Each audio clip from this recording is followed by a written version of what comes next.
Have you ever heard of Adam and Eve? Two cousins get stuck on an island and have to fend for themselves.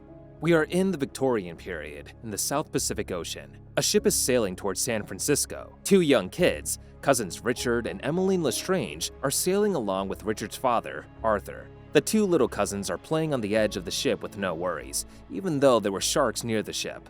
Fortunately, Richard's father intervenes and gets them to safety. Bored, the children try to play around with anything they can find. Richard finds pictures of naked women. A little later, the ship's cook, Paddy Burton, discovers them and punishes Richard. Suddenly, the ship catches fire. Paddy Burton picks up the children in a lifeboat and paddles away from the wreck. However, due to thick smoke, dense fog, and general chaos, they are separated from the children's father, who has escaped in a separate dinghy and drifted out to sea. After a day or two afloat, they arrive on the shores of a lush tropical island. Paddy begins examining the island with the two children, and they find drinking water and bananas. On the bank of the river, Emmeline and Richard found a barrel full of rum and a skull, which means they were not the first humans to arrive on this island. Paddy worriedly gathers Emmeline and Richard and walks away. They arrive at a field where they could look out over the ocean. In the process, Emmeline found some poisonous berries and put them in her mouth. Paddy notices her and makes her spit them out. He tells them to never eat a certain scarlet berry that Emmeline finds. He calls them never wake up berries. At night, Paddy lit a fire to keep warm, while the two children peppered him with questions. Paddy takes responsibility for the children, and, for an undetermined amount of time, teaches them how to find food and build a shelter. The two children learn everything very quickly, and soon help Paddy with all the chores. One day, while picking bananas, Paddy discovers a stone altar covered in blood and the remains of what appears to be a human sacrifice. He warns the children to stay away from the place, telling them that it is the law and that the boogeyman lives there. One night, Paddy grabs the barrel of rum and starts drinking it. He and the kids have some fun that night, dancing around the fire, though Paddy is obviously inebriated.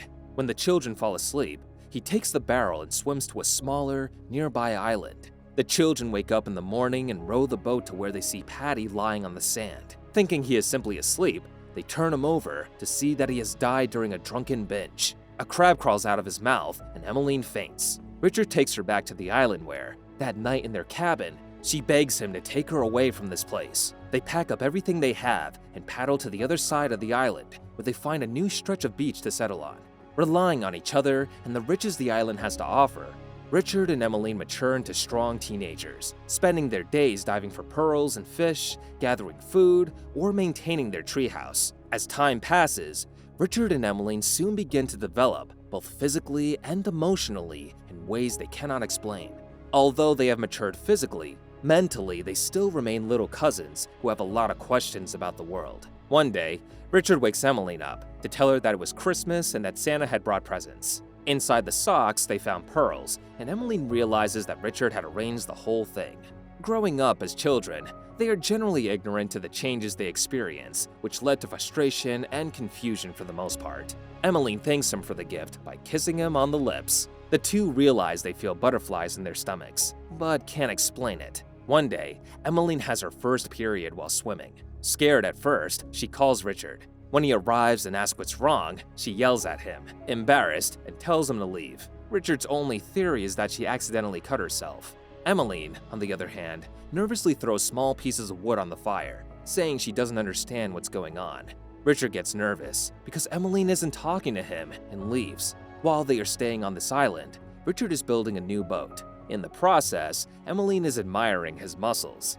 Later, Richard was fishing and encountered a shark near his boat. He starts to fight for the fish he caught, but realizes that the shark is much stronger. From time to time, Richard and Emmeline talk about their loved ones and Paddy's mysterious death. One night while eating dinner, the two cousins hear noises from outside, but they don't pay too much attention. Although they are maturing, Emmeline and Richard don't stop playing like two carefree children. Just as Emmeline feels attracted to Richard, he also can't stop watching her playing with the water. One day, the ever-curious Emmeline hears a noise again and wanders to the forbidden side of the island. There she finds a moai-like stone idol with a telltale stain of blood. Frightened, she runs off to tell Richard the news. Thinking instead that the place is holy, she tells Richard that she thinks Paddy was wrong and that the black man, who bleeds like Jesus, is actually God. However, Richard rebukes her for disobeying the law. During a storm, Emmeline goes to sleep, and dreams of Richard eating poisonous berries and drowning. Suddenly, she wakes up and begs Richard to not leave her and kisses him. That same night, while Emmeline was sleeping, Richard came over to smell her hair, and she woke up. The next day, Emmeline catches Richard masturbating on the ocean shore. They often talk about being rescued and going to San Francisco to see Richard's father. But when a ship passes by the island for the first time in years, Emmeline doesn't like the signal fire they had set. Richard emerges from foraging in time to see the ship leave, and angrily confronts Emmeline. Richard grabs some coconuts and sets out for San Francisco on his boat.